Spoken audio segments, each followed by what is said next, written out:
Cybertruck review, and it was interesting. It's a company renowned for its electric vehicles and supercharger network.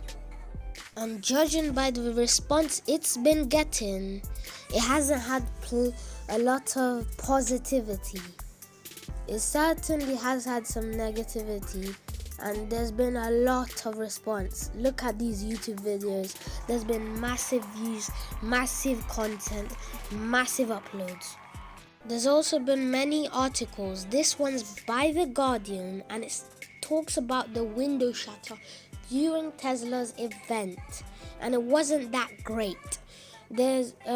I found out about the Tesla Cybertruck from this article, and we move on to the specs, and it's great, quick, powerful, and long ranges, and it's also big, so wait for it.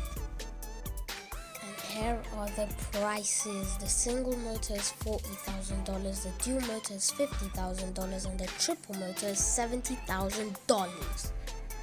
Alright guys, so that's it from me. Hope you liked the video.